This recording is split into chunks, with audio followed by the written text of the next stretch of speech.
Welcome sa Mythical Creature Stories. Sana'y huwag kalimutang mag-like and subscribe. Salamat!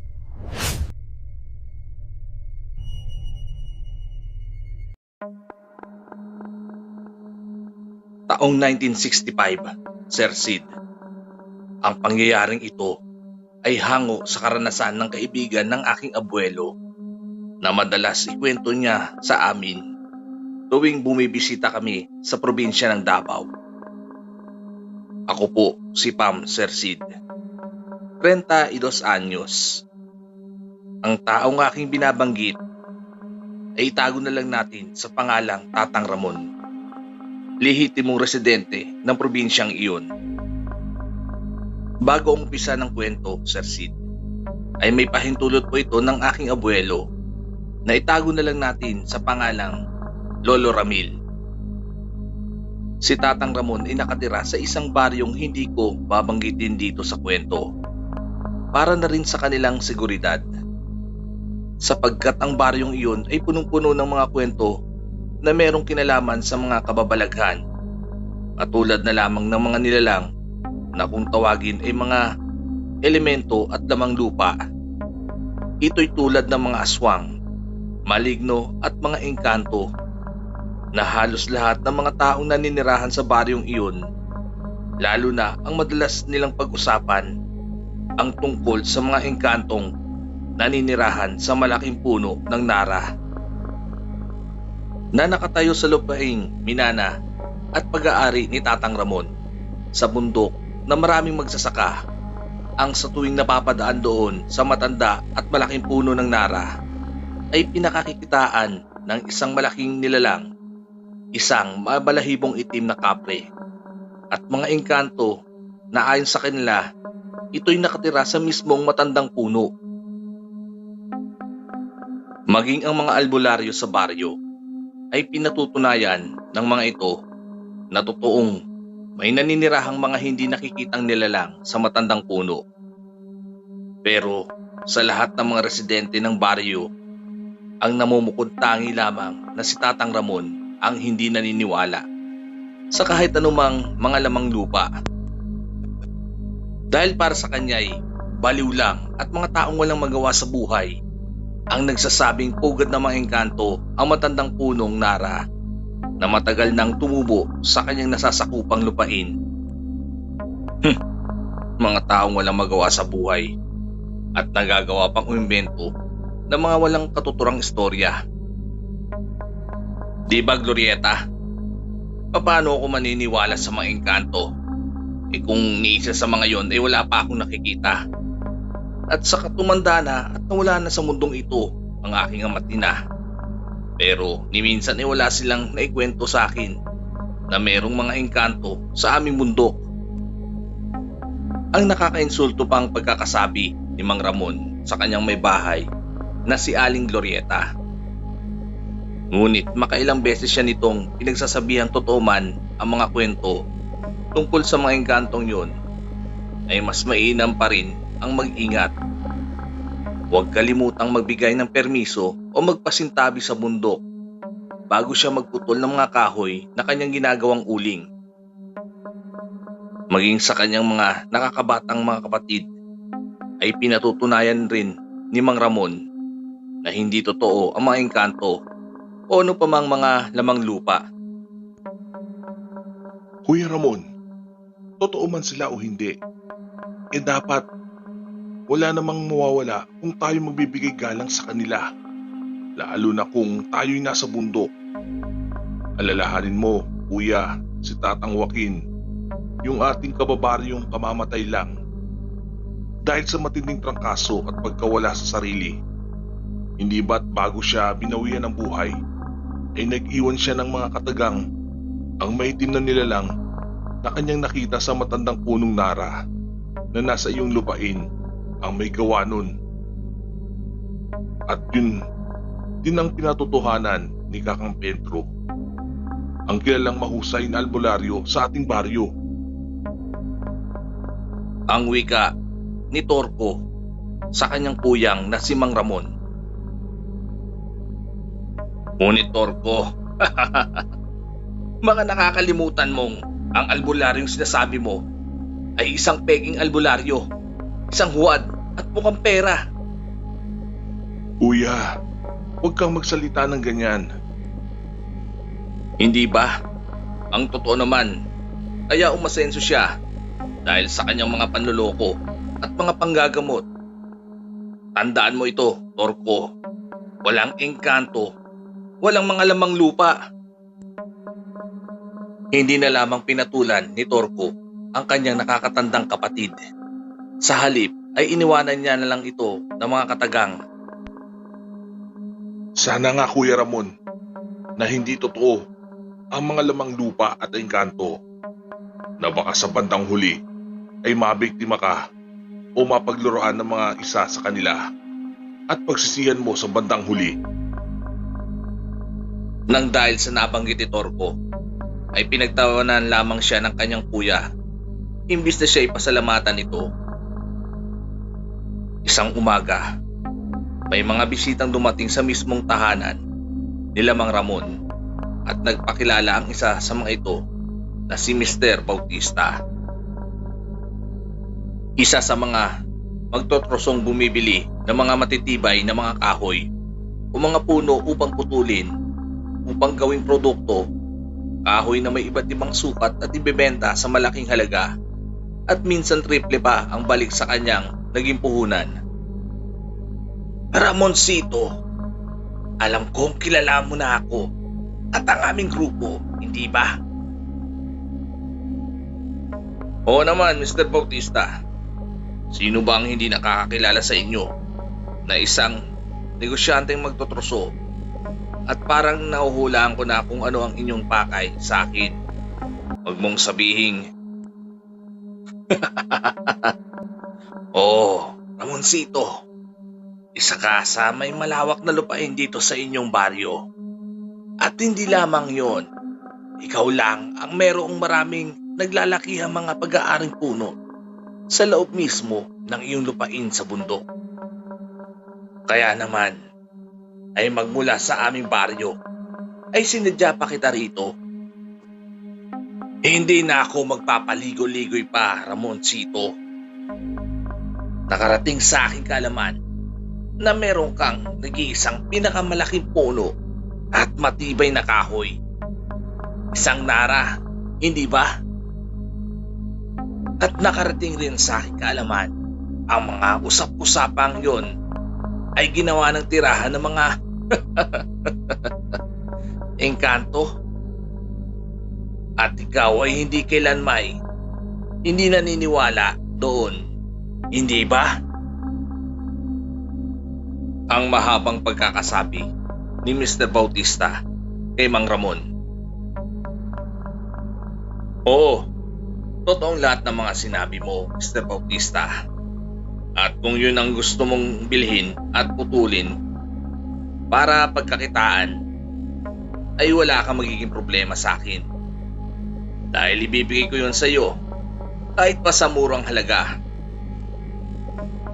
Labis ang tuwa nitong si Mr. Bautista nang marinig niya yon kay Mang Ramon. Kung kaya't ng mismong araw at oras na iyon ay ibinigay na ni Mr. Bautista ang perang kanilang napagkasunduan bilang kabayaran sa matandang punong nara. Ngunit bago umalis sa kanilang tahanan ang mga ito'y, nga pala Ramoncito, bakit palang gusto mong mawala sa iyong lupain ng punong nara? Ang totoo, Mr. Bautista, dahil para matigil na ang mga walang kwentang usap-usapan tungkol sa mga malignong naninirahan raw sa matandang punong iyon. Kaya hindi ko na pinalagpas pa ang pagkakataong ito. Nakahanda na akong putulin nyo ang punong yun sa lalong madaling panahon. Maging si Mr. Bautista ay natawa rin sa mga sinabi ni Mang Ramon patungkol sa mga engkantong naninirahan sa malaki at matandang punong nara. Mabilis na kumalat sa baryo at maging sa iba pang mga kalapit baryo ng probinsya ang tungkol sa desisyon ni Mang Ramon na ipaputol na sa mga tauhang magtutroso ni Mr. Bautista ang matandang punong pugad na mga engkanto. Marami sa mga kababaryo ni Mang Ramon ay pinigilan siya, kabilang na nga doon ay ang kanyang pamilyang unang nagmalasakit sa kanya at maging ang mga albularyo sa kanilang baryo. Ngunit nanatiling buo at matatag ang desisyon ni Mang Ramon na ituloy ang pagputol sa nasabing puno. Alam nyo, Kap, na buo na ang desisyon ko at kahit sino pa sa inyo ng mga tanod mo na narito ngayon sa aming bahay ay walang makakapigil sa naging desisyon ko. Nang dahil sa tumubo na parang kabuti ang matandang punong narang yun, kaya ako ang masusunod sa totoo lang, Kap. Kahit wala pang bayad ay ipapuputol ko ang punong yun. Ikaw lang naman ang inaalala namin, Ramon. Paano kung ikaw ang gantihan o di kay ang pamilya mo ng mga engkantong naninirahan doon? Kapitan, walang engkanto at walang aswang. At kung ano-ano pang mga nilalang na bunga lamang ng malilikot na imahinasyon ng mga taong kulang sa pag-iisip at mga taong walang magawa sa buhay. Kung magkaaganon, Ramon, sige, wala na kami magagawa. Paano? Aalis na kami. Yun lang talaga ang pakay namin sa iyo rito. Umuwing bigo ang mga tanod at maging ang kanilang kapitan. Napigilan si Mang Ramon. Isang araw, bago maganap ang planong putulin ng mga tauhang magtuturso ang malaking punong nara, ay nagpa siyang mag-isang magtungo sa bundok, itong si Mang Ramon, upang ipagpatuloy ang kanyang gagawing pag-uuling ng mga pinutol niyang mga kahoy. At nang siya ay nasa daan na ng bundok at pinabagtas na ang daan patungo sa kanyang ginawang kubo. Teka, ba't parang napapansin kong kanina pa akong parang paikot-ikot dito sa may parteng ilog? Na parang nagpapabalik-balik lang ako rito. Nakakailang tawid na ako sa ilog. Pero bakit ngayon ilog pa rin itong nasa harapan ko? Paano nangyari? Nag-iisang ilog lang ito. Kailangan ko tawirin kasunod doon. Makikita ko na ang ginagawang kubo ko. At saka, bakit bigla na lamang na dumilim ang kalangitan? At pumapatak na ang ulan? Samantalang napakainit pa ng araw kanina. Ang nagtatakang sampit ni Mang Ramon sa kanyang sarili. Hanggang sa ilang sandali pa'y bumuhos na nga ang malakas na ulan. Umihip ang malakas na hangin at tuluyan na ngang sumama at naging masungit ang panahon na parang may malakas na bagyong tumama sa kanilang baryo. Nataranta at nagmamadaling tumawid sa nooy rumaragas ang tubig sa ilog, ang basang-basa at giniginaw pang si Mang Ramon.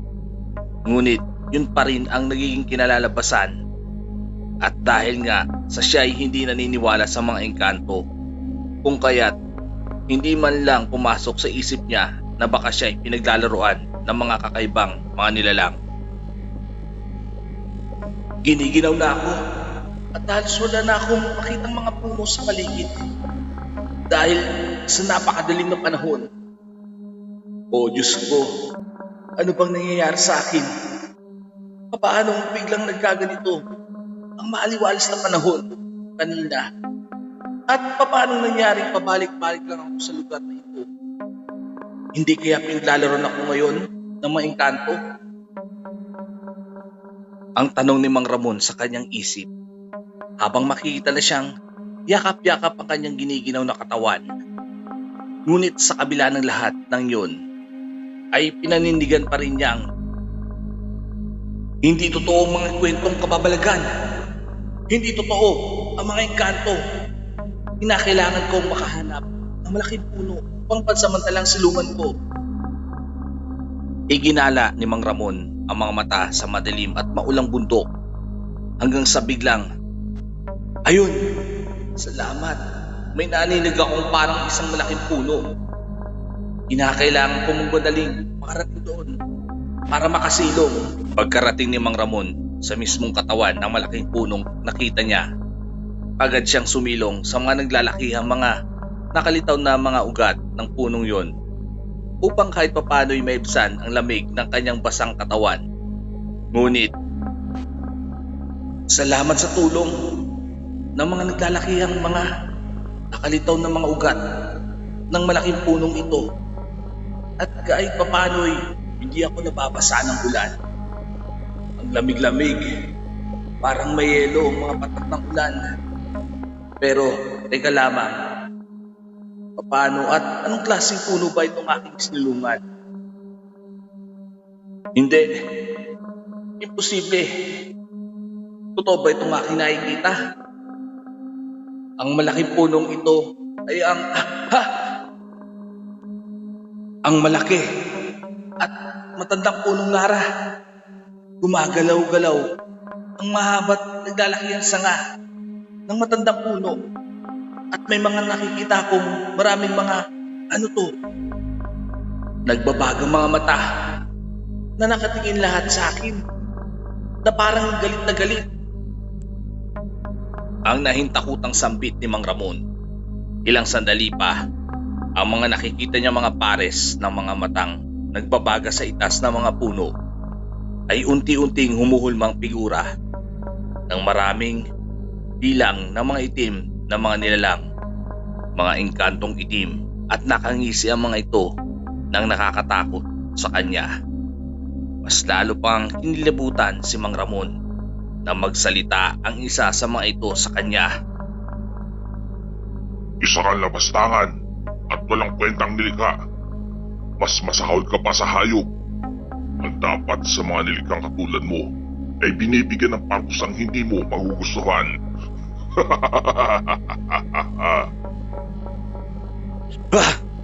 Hindi!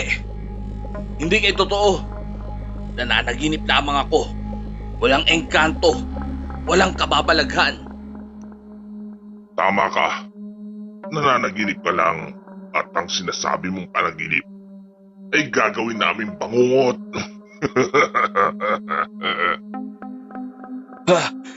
Kinakailangan ko makalis at makalayo rito at magising sa isang masamang panaginip na ito. Ang sabi ni Mang Ramon. Tumayo siyang bigla at nagbabadaling iniakbang ang kanyang mga paa papalayo sa matandang punong nara. Ngunit, hindi mo kami matatakasan. Hindi kailanman.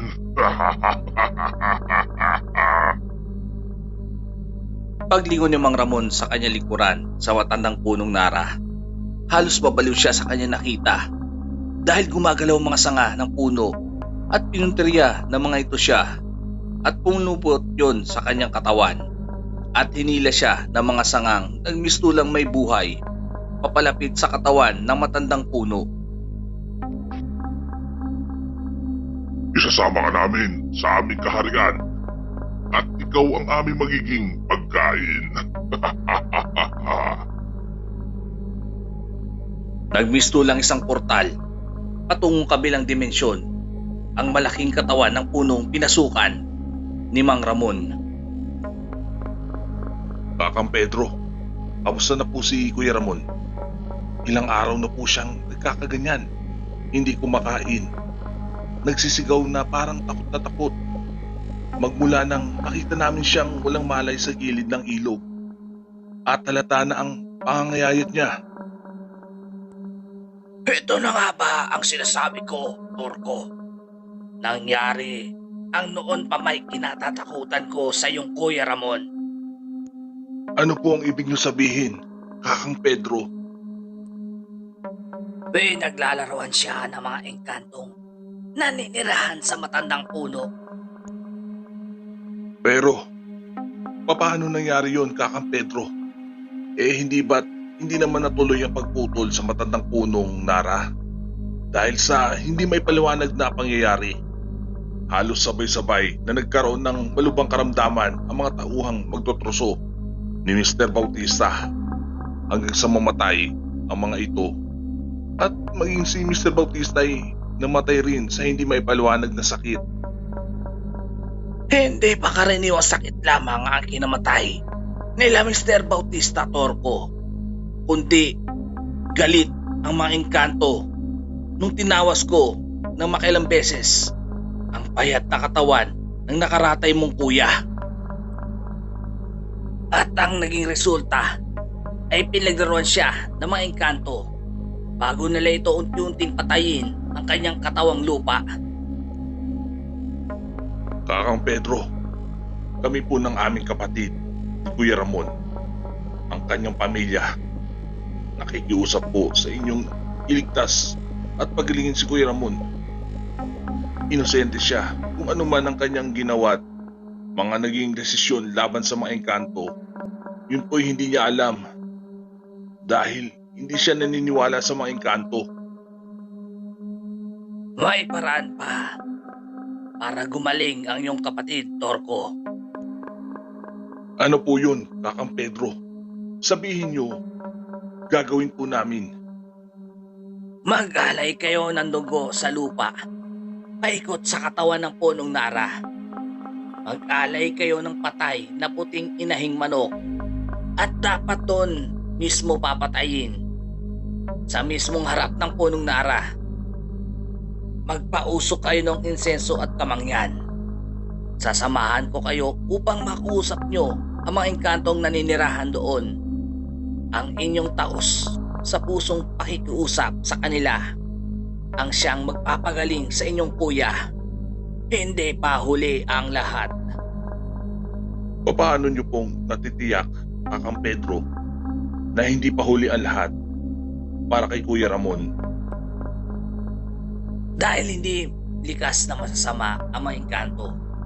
Kung magiging totoo lamang tayo sa pakikipag-usap sa kanila, mapagbibigyan ang inyong kahilingan, Torko, na pamilya ni Ramon, na kayo ang hihingi ng pasensya sa mga kasalanan ni Ramon sa mga engkanto. At dahil sa kagustuhang wag nang mapahamak na katulad sa mga nangyari kina Mr. Bautista, na kahit mga doktor ay hindi napagaling ang mga ito, sa halip ay nasawi pa sila. Sinunod nila, Mang Torko at ng kanyang pamilya ang mga sinasabi ni Albularyong Pedro. Nag-alay sila ng dugo ng manok sa lupa, paikot sa matandang puno, nagpausok ng insenso kamangyan, habang taimtim na umuusal ng mga orasyon o dasal ang albularyong matanda at taimtim na kinakausap, nakisuyo at hinihingi ng tawad ng pamilya ni Mang Ramon ang nagawang kasalanan. Hindi man nagsalita ang mga ito o nagpakita sa kanila, ngunit ang samyo ng hangin sa paligid at ang paglaglaga ng mga sariwang dahon ng punoy, simbolo ng kanilang pagpapatawad. Nagtagumpay tayo. Napapayag natin silang ibalik sa tamang pag-iisip at pagkatao si Ramon. Sana'y ang nangyaring ito sa kanya ay magsilbing leksyon, lalo na sa sino man. Maraming salamat po sa tulong niyo, Kakang Pedro. Nang kinagabihan, parang nagdahilan lang itong si Mang Ramon nang bumalik na ito sa katinuan at lumakas na ang kanyang pangatawan. Tubig na inumin ang kauna-unahan niyang hinanap. Kakang Pedro, mga kapatid ko at ang mga anak ko, patawarin niyo ako sa hindi ko pakikinig at pagsunod sa inyo. Totoo pala sila, ang mga kababalaghan sa puno ng nara. At kung irerespeto natin sila, ay wala namang mawawala. Magmula ngayon, habang ako'y nabubuhay, ay pananatilihin kong nakatirik sa ating lupain ang matandang punong nara na ginawang tirahan ng mga di nakikitang mga engkanto. Tinupad lahat ni Mang Ramon ang kanyang pangako. Tumanda siya at namatay, ay hinabili niya sa kanyang mga anak at mga apo na huwag puputulin ang matandang punong nara at maging ang ilang mga puno sa kanyang lupain. Dahilan baka may nananahan ng mga engkanto, at higit sa lahat, ipinakausap niya at ipinaalala sa kanyang pamilyang irespeto ang mga nilalang, nakikita man natin sila o hindi.